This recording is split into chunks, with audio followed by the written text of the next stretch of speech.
ایک بیٹی جو تھی اس نے کہا کہ بابا جان، انسان جو کچھ بھی پاتا ہے وہ صرف اپنے نصیب سے پاتا ہے، جو کچھ اس کو ملتا ہے وہ اس کی قسمت سے ملتا ہے۔ اللہ تعالیٰ نے جب میں پیدا ہوئی تھی، جو میرا بایو ڈیٹا لکھا تھا اس میں سب کچھ لکھ دیا تھا، میں کہاں پیدا ہوں گی اور کہاں مروں گی اور کیا کیا کروں گی اور مجھے کیا کیا کرنا ہے، تو اس نے مجھے آپ کے گھر میں پیدا کر دیا۔ تو اس میں اللہ نے مجھے پیدا کیا اور یہ سب کچھ جو ہے یہ مجھے میرے نصیب سے ملا ہے۔ بادشاہ کو یہ سن کے بہت غصہ آیا۔ اس نے اپنے نوکروں سے کہا کہ جو کچھ یہ زیورات پہنے بیٹھی ہے، تاج ماج سب کچھ لگائے بیٹھی ہے، سب نکال لو اور اس کو معمولی کپڑے پہنا کے اس کو جنگل میں چھوڑاؤ۔ ماں دیکھوں گا اس کی قسمت اس کو کیا دکھاتی ہے، ماں اس کو اس کے نصیب سے کیا ملے گا، کون سی نعمتیں اس کے نصیب سے اس کو ملیں گی۔ بادشاہ کا کہنا، جو اس کے نوکر تھے جو کچھ بھی تھے انہوں نے اسی وقت پورا کیا۔ سیدھے سادے کپڑے پہنا کے تمام زیورات وغیرہ اتار کے اور اس کو سواری پہ بٹھا کے جنگل میں چھوڑ آیا۔ تمام نوکر، وہ بیٹھی ہوئی ماں ایک پیڑ کے نیچے آ کے بیٹھ گئی، اللہ سے کہنے لگی پروردگار، مجھے تیرے پر ناز ہے، مجھے غرور ہے تیری ذات پاک پہ، تیری ذات پاک پہ تکبر ہے کہ تیری ذات پاک کو یہ سب چیزیں زیب دیتی ہیں، اور مجھے یہاں بھی تیری ذات پہ غرور ہے اور تکبر ہے کہ مجھے جو کچھ تو نے میری نصیب میں لکھا ہے وہ مجھے یہاں بھی مل جائے گا۔ اس پیڑ کے نیچے رات کو ایک فقیر آ کے، اس نے اپنا ٹھکانہ بنایا ہوا تھا، بیٹھتا تھا۔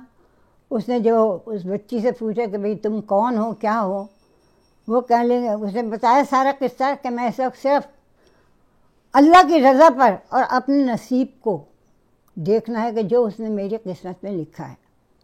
وہ کہنے لگا بس بیٹا اب یہاں تو ہے اور میں ہوں، تو میری بیٹی ہے، جو کچھ تیرے نصیب کا ہوگا وہ اللہ مجھے دے دے گا، میں تیرے سامنے رکھ دوں گا۔ ایک دن وہ فقیر لاتا اور وہ دونوں کے دونوں کھاتے۔ ایک دن وہ لڑکی جو تھی 5-6 دن ہو گئے، اس نے اپنے بال کھولے تو اس کے بالوں میں جو سچے موتی پروئے جاتے تھے، بال بال میں، یہ اس زمانے کی زیبائش تھی، وہ ایک موتی نیچے گرا اس کے بالوں میں سے جھڑ کے، پھر دوسرا جھڑا، تیسرا جھڑا جو اس کے بالوں میں تھے، اس نے وہ فقیر کو دیے، کہا کہ بابا آپ اس کو لے کے جائیں، اس کو بیچ کے آئیں۔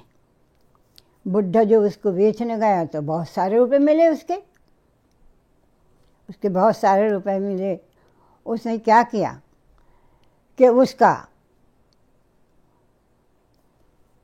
ایک مکان بنایا، چھوٹا سا 1 کمرے کا مکان بنایا۔ اب وہ جنگل نے 1 کمرے کے مکان میں دونوں باپ بیٹیاں رہنے لگے۔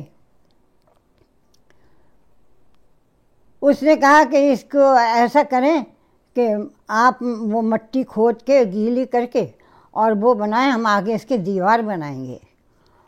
فقیر کہنے لگا اچھا بیٹا۔ فقیر جو تھا خدا دے کے مٹی کھودنے لگا، وہاں سے دفینہ نکل آیا،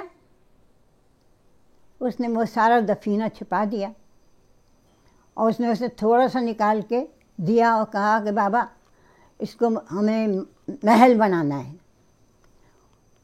فقیر جو تھا وہی آنے جانے والوں سے بات کرتا تھا۔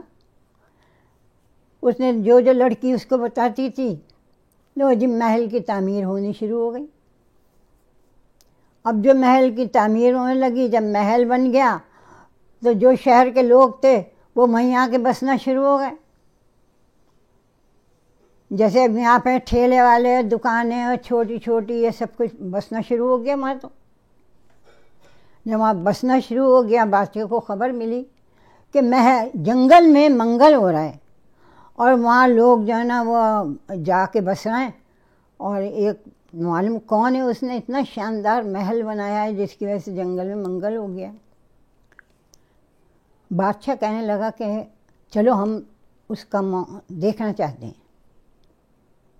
بادشاہ آیا، تمام اپنے جو بھی اس کے وزیر مشیر جو تھے ان کو ساتھ لے کے آیا۔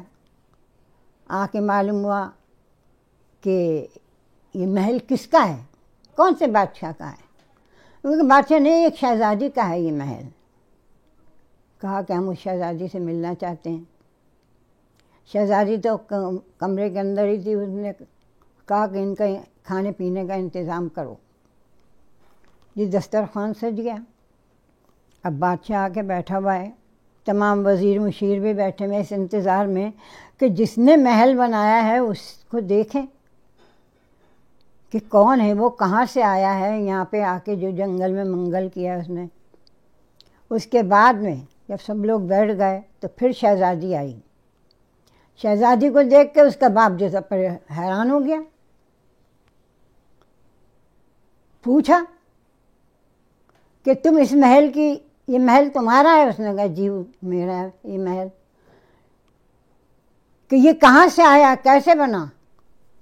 اس نے وہی بات جو اس وقت دسترخوان پہ دہرائی تھی وہی بات کہی کہ بابا جان جو میرے نصیب میں تھا مجھ کو یہاں بھی مل گیا، اور جب میں آپ کے گھر پہ تھی جب بھی میرے نصیب سے میں وہاں تھی۔ سمجھے؟ بادشاہ جو تھا نہایت شرمندہ ہوا اور کہا کہ بیٹی میں تم سے بہت شرمندہ ہوں کہ میں نے اپنے ذوم میں اور اپنے غرور میں آ کے ایسے الفاظ کہے جو مجھے نہیں کہنا چاہیے تھے، اور چلو اب تم میرے ساتھ گھر چلو۔ وہ کہنے لگی نہیں، اب میں گھر نہیں جاؤں گی، یہ محل جو میرے رب نے مجھے یہاں دیا ہے اب میں یہیں رہوں گی۔ تو پیارے بچوں، کہنے کا مقصد یہ تھا کہ انسان جو کچھ پاتا ہے اپنے نصیب سے پاتا ہے۔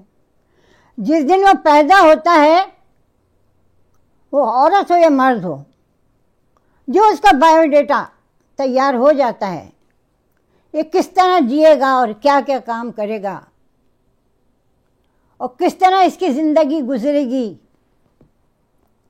اور کس طرح مرے گا اور کس طریقے سے مرے گا، یہ سب اللہ تعالیٰ کے اختیار میں ہوتا ہے۔ اور پھر اکثر لوگ یہ نہیں سوچتے ہیں کہ سب سے بڑی طاقت تو اوپر ہے، اور قرآن میں ہر جگہ اللہ تعالیٰ کہتا ہے کہ اِنَّ لِلَّهِ وَإِنَّا إِلَيْهِ رَاجِعُونَ، کہ یہاں نہ زیادہ جمع کرو، لے کے نہیں جا سکتے ہو۔ کفن میں جیب نہیں ہوتی جس کے اندر دولت کوئی رکھ کے لے جائے۔ دنیا میں ایسے رہو کہ جیسے تم ایک مسافر ہو، اور مسافر کا یہ ہے کہ نہ معلوم کب اس کا بلاوا آئے، وہ وہاں سے اٹھے اور کہیں اور چلے جائے، کہ ہوس جائے۔ ہوس یہ انسان کو ناکارہ بناتی ہے، انسان کو دنیا سے بھی کھو دیتی ہے، آخرت سے بھی کھو دیتی ہے۔ لوگ کہنے جمع کر لو، اگر کسی کے پاس زیادہ ہے تمہارے پاس کم ہے تو اس سے چھین لو، بس اکٹھا کیے جاؤ سامان 100 برس کا ہے، پل کی خبر نہیں۔ اور جو کرنے کی باتیں ان سے بہت دور ہٹتے جا رہے ہیں۔ یہ آج کل کے کرونا کا جو چل رہا ہے، اس کے اوپر میں آپ کو قصہ سنا رہی ہوں، قرآن کا قصہ ہے۔ حضرت یونس علیہ السلام کے زمانے کا قصہ ہے۔ سوچنے کی بات ہے، اگر یونس علیہ السلام مچھلی کے پیٹ میں نہ جاتے تو آج قرآن کی یہ آیت اور یہ سورت ہمارے سامنے نہ آتی، لا الہ الا انت سبحانک انی کنت من الظالمین۔ یعنی یہ ایک طرح کا اللہ تعالیٰ کے سامنے اپنی خطاؤں کا اعتراف ہے۔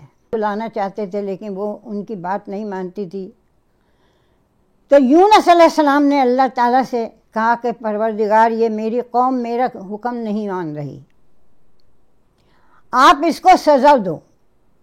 ایک بات اور بتا دوں، ہمارے پیارے نبی حضرت محمد مصطفیٰ صلی اللہ علیہ وآلہ وسلم پر دشمنوں نے بہت بہت ظلم ڈھائے، پتھر مارے، جوتے میں خون اکٹھا ہو گیا، معافی چاہتی ہوں۔ تو آپ سے صحابہ کرام نے کہا یا رسول اللہ آپ ان کے لیے بد دعا کریں، تو میرے نبی نے کہا کہ نہیں، انا ارسلناک،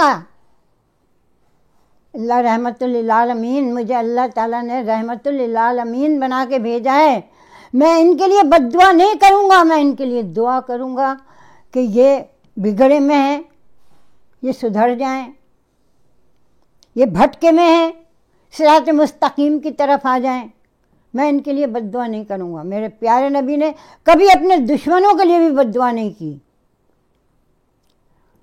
تو اللہ تعالیٰ نے کہا حضرت یونس سے کہ جاؤ اپنی قوم سے کہو کہ اللہ تعالیٰ اس بستی پہ اپنا عذاب بھیج رہا ہے۔ آپ آئے وہاں سے، آ کے اپنی بستی والوں سے کہا کہ اگر تمہیں سدھرنا ہے تو سدھر جاؤ، ورنہ اس بستی پہ اللہ تعالیٰ عذاب بھیج رہا ہے۔ یہ سن کے لوگوں نے ادھر سے سنا، ادھر سے نکالا، اور یہ کہہ کے حضرت یونس علیہ السلام جو تھے وہاں سے نکل گئے غصے میں جنون کی حالت میں، وہاں سے نکل گئے یہ کہہ کے، اور سیدھے جا کے وہاں ایک جہاز کھڑا تھا، بڑی سی کشتی تھی، ایسے جہاز تو نہیں تھے جیسے اب ہیں، جا کے اس میں بیٹھ گئے۔ ادھر سب لوگوں کو خیال آیا، دیکھا تو ابر سا چھانے لگا، عجیب قسم کا اندھیرا سا ہونے لگا، تمام قوم، تمام بستی ایک بڑے سے جنگل میں جا کے اور آندھے منہ گر گئی، اور اللہ تعالیٰ سے خوب پکار کے اور گڑ گڑا کے، عورت مرد بچے بوڑھے جوان سب گڑ گڑا کے اللہ تعالیٰ سے توبہ کی، یا اللہ ہم کو معاف کر دے، یا اللہ ہم کو معاف کر دے۔ سب نے کہا بھئی یونس بالکل صحیح کہہ رہے تھے، اور واقعی اس بستی پہ عذاب آنے والا ہے۔ خوب گڑ گڑا کے، ایک آدمی کی دعا میں اور اجتماعی دعا میں بہت فرق ہوتا ہے۔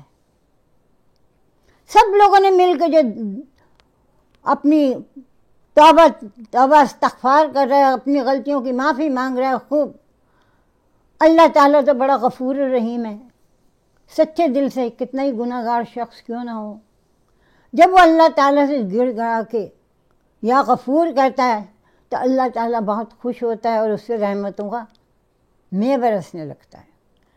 تمام لوگ جو تھے جب وہ اس طرح سے گڑ گڑائے، اللہ تعالیٰ نے وہ عذاب ان پہ سے ہٹا لیا۔ اب حضرت یونس جو تھے وہ آ کے اس کشتی میں بیٹھے، وہ کشتی وہاں سے تو کنارے سے تو چھوٹ گئی، لیکن بیچ میں ایک جگہ بھنور آیا، وہ اس میں چکر کھانے لگی کشتی کہ اب ڈوبنے والی ہے۔ تو اس کشتی کا جو ناخدا تھا، ملا تھا، اس نے کہا کہ اس کشتی کے اندر ایک گناہ گار شخص بیٹھا ہوا ہے، جس کی وجہ سے یہ اتنے سارے لوگ ہیں، ان کی جان خطرے میں ہے، قرہ ڈالا جائے۔ ان جتنے بیٹھے تھے ان سب کے نام کا قرہ ڈالا، اور جب قرہ جو ہے اس کی پرچی نکالی گئی تو حضرت یونس کے نام کی نکلی، پھر دوبارہ نکالی حضرت یونس کے نام کی نکلی، تیسری مرتبہ نکالا حضرت یونس کے نام کی نکلی۔ لوگوں نے کہا کہ بھئی ان کو اٹھا کے سمندر میں پھینک دو، یہ سودا مہنگا نہیں ہے اگر ایک کی جان جانے کے بعد اور اتنے پوری کشتی کے لوگوں کی جان بچ جائے۔ اس سے پہلے کہ کوئی حضرت یونس کو اٹھا کے سمندر میں پھینکتا، آپ نے چھلانگ لگا دی۔ وہاں اتنی بڑی مچھلی تھی، وہ منہ کھولے ہوئے تھی ان کے انتظار میں۔ اللہ تعالیٰ نے مچھلی کو حکم دیا کہ تیرے پیٹ کو یونس کا قید خانہ بنایا ہے، اس کو اتنی سی بھی کھروچ نہ لگنی چاہیے۔ آپ نے جو چھلانگ لگائی وہ مچھلی کے پیٹ میں اترتے چلے گئے، مچھلی کے پیٹ میں اترتے چلے گئے جی۔ قرآن میں یہ نہیں لکھا کہ کتنے دن وہ مچھلی کے پیٹ میں رہے. جی وہاں جا کے ان کو خیال آیا کہ مجھ سے بہت بڑی غلطی ہوئی ہے، کم از کم مجھے اللہ تعالیٰ کے ایک دوسرے حکم کا انتظار کرنا چاہیے تھا. وہاں جا کے آپ نے اللہ تعالیٰ سے اپنے گناہوں کی معافی مانگی. لا الہ الا انت سبحانک، اے میرے رب تو بہت ہی پاک ہے، تیرے سوا کوئی معبود نہیں. انی کنت من الظالمین، بے شک میں ہی اپنے اوپر ظلم و ستم کرنے والا ہوں. بس یہی تھی، رٹنی لگی ہوئی تھی اور روتے جاتے تھے اندر، یہی کہہ رہے تھے لا الہ الا انت سبحانک انی کنت من الظالمین، لا الہ الا انت سبحانک انی کنت من الظالمین، لا الہ الا انت سبحانک انی کنت من الظالمین. اللہ تعالیٰ نے کیا کیا، مچھلی کے پیٹ میں ایسی کچھ بیماری ہوئی، کیا ہوا کہ وہ ان کو آ کے اور ساحل سمندر پر اگل کے چلی گئی. اور ہمارے لیے یہ دعا جو ہے، مصیبتیں، پریشانیاں، آفتیں جیسے کرونا آیا ہوا ہے، اس کے لیے ایک بہترین تحفہ چھوڑ دیا اللہ تعالیٰ نے، کہ جو ہم مصیبت و تکلیف کے وقت اللہ تعالیٰ کو ہی پکارتے ہیں کہ تیرے سوا کوئی معبود نہیں ہے اور تو بہت پاک ہے سبحانہ تعالیٰ، اور مجھے معاف کر دے اپنی رحمت سے، کیونکہ میں نے اپنی ذات پہ ظلم کیا ہے. تو اس کے پیٹ میں رہنے کی وجہ سے ان کے جسم کی کھال ایسی اتر رہی تھی جیسے ابلے ہوئے آلو کے اوپر سے چھلکا اتار دیتے ہیں، اور سورج کی لائٹ اس کے اندر ایسی چبھ رہی تھی جیسے سوئیاں چبھ رہی ہیں. اللہ تعالیٰ کے محبوب بندے تھے، مقرب بندے تھے اللہ تعالیٰ کے. اللہ تعالیٰ نے سیکنڈوں میں لوکی کی بیل ان کے سائے کے لیے اگا دی. جتنی لمبی لوکی، جتنا بڑا پھل ہوتا ہے کسی بھی پیڑ کا، اتنا ہی بڑا پتا ہوتا ہے. لوکی کی بیل کا پتا اتنا بڑا ہوتا ہے کہ اگر کسی کے گھر میں برتن نہ ہو تو وہ ایک پتے کے اوپر ساری روٹی، سالن اور چاول سب رکھ کے کھا سکتا ہے. ان لوکی کی بیل سے ان کے اوپر چھایا کی تھی. تب آپ سوچئے کہ اللہ تعالیٰ جو اپنے پیارے بندوں کے اوپر بھی تکلیف ڈالتا ہے، انہیں بھی احساس دلاتا ہے، اور وہ سمجھ جاتے ہیں کہ اللہ تعالیٰ کا یہ عذاب تھا ہمارے اوپر آیا تھا، اور اس عذاب کی اللہ تعالیٰ نے علاج بھی ہمارے پاس بھیج دیا ہے. اگر کرونا کے لیے بھی سب لوگ اسی طرح سے اجتماعی دعا کریں اور یہی ورد کریں جو حضرت یونس نے کیا تھا، تو کرونا تو کیا چیز ہے، اس کا باپ بھی نہیں ٹھہر سکتا. لیکن فکر نہیں ہے، یہ نہیں معلوم کہ اللہ تعالیٰ کا قہر و غضب ہے. اسی طرح سے عیدیں ہو رہی ہیں، اسی طرح بقر عیدیں ہو رہی ہیں، اسی طرح سے سارا کام ہو رہا ہے. اللہ کسی کو یاد نہیں آ رہا، نہ اللہ کا عذاب کسی کو یاد آ رہا ہے، نہ کسی کا ذہن اس طرف جا رہا ہے کہ یہ اللہ تعالیٰ کا عذاب ہے جس کی نہ کوئی دوا ہے، نہ ویکسین ہے، نہ انجیکشن ہے، کچھ نہیں ہے. صرف توبہ، استغفار جتنی ہو سکے، اجتماعی طور پہ ہو تو زیادہ اثر ہوتا ہے اس کا. تو پیارے بچوں، بتانے کا مقصد یہی تھا کہ ہم جتنا اللہ کے قریب جائیں گے، اللہ تعالیٰ اتنا ہمارے قریب آئے گا. اللہ تعالیٰ کہتا ہے کہ تو ایک قدم میری طرف بڑھا، میں 4 قدم تیری طرف بڑھاؤں گا.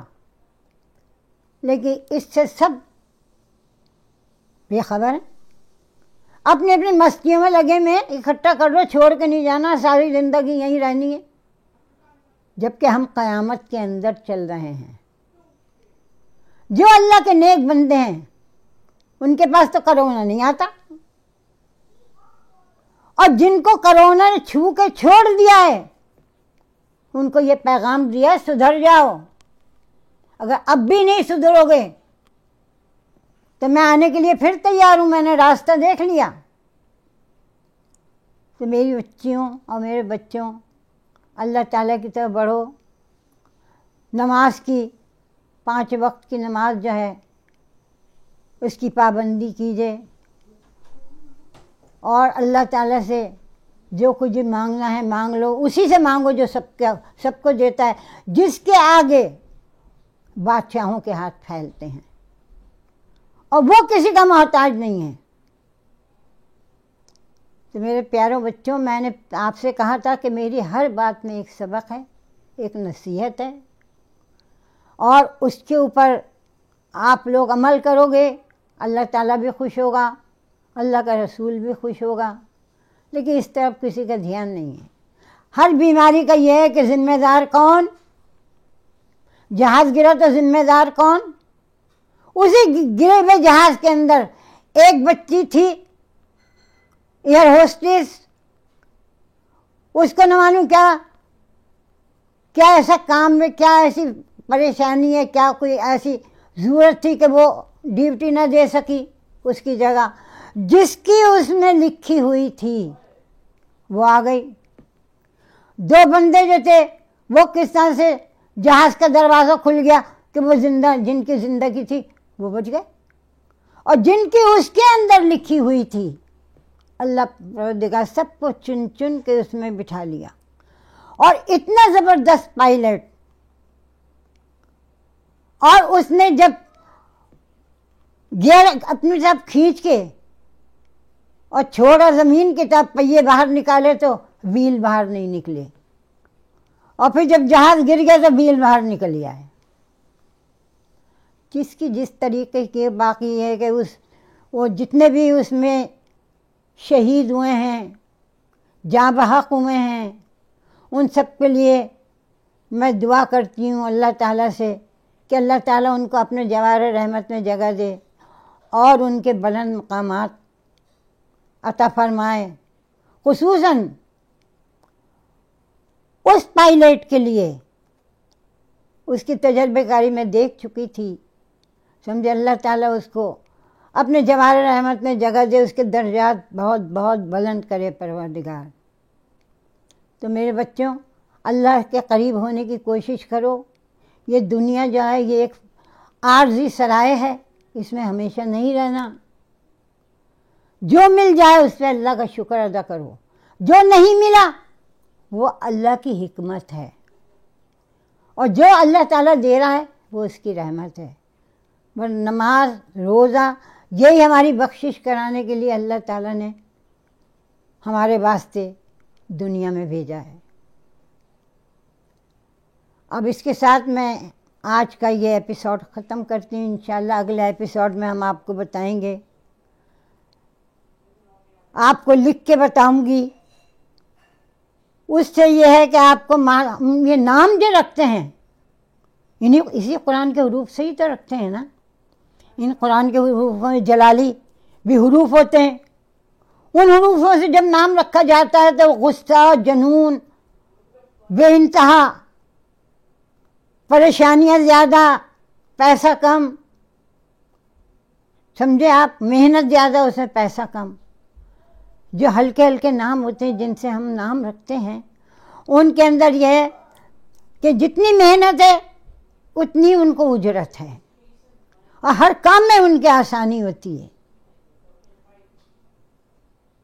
تو اس لیے آئندہ کے ایپیسوڈ میں اس پر بات ہوگی کہ کس طرح سے یہ ترتیب کیسے ہے۔ اس وقت جو یا تک یہ حروف بے ترتیب ہیں، اور جو میں آپ کو لکھ کے بتاؤں گی تو وہ حروف جو ہیں وہ ترتیب کے ساتھ ہیں۔ جو برابر برابر کے حروف ہیں الف سے لے کے یا تک، یہ حروف جو ہیں ان میں یہ حروف جو ہیں یہ زندہ ہیں، اور یہ اپنے برابر والے حروف سے بے انتہا محبت کرتے ہیں، ایک دوسرے کا احساس کرتے ہیں۔ یہ حروفوں میں جو فاصلہ پیدا ہوتا چلا جاتا ہے، جیسے سیڑھیاں اسٹیپ بائی اسٹیپ، جو اسٹیپ دور ہوتی جاتی ہیں تو اس کے اثرات دوسرے ہوتے ہیں، یعنی ذہنوں سے بھی دور ہوتے جاتے ہیں۔ ہم کچھ کہہ رہے ہیں، وہ کچھ سن رہا ہے، ہم کچھ چاہ رہے ہیں، مقابل ہمارا کچھ اور چاہ رہا ہے۔ اور جو برابر والے ہوتے ہیں ہم سوچ رہے ہیں اور اس نے کہہ بھی دیا کہ تم ایسا کریں گے. تو یہ حروف جو ہیں ان کی فطرت ہے اور یہ زندہ ہیں اور زندہ رہیں گے. جب تک قرآن زندہ ہے یہ حروف بھی زندہ رہیں گے، کیونکہ یہ حروف جو ہیں یہ قرآن کی بنیاد ہیں. اللہ تعالی ہمیں ان سب کو سمجھنے کی اور اس پر عمل کرنے کی توفیق عطا فرمائے. اللہ آپ سب کو خوش اور آباد رکھے اور نیک اور سیدھے راستہ صراط مستقیم پر چلنے کی توفیق عطا فرمائے. خدا حافظ میرے بچوں.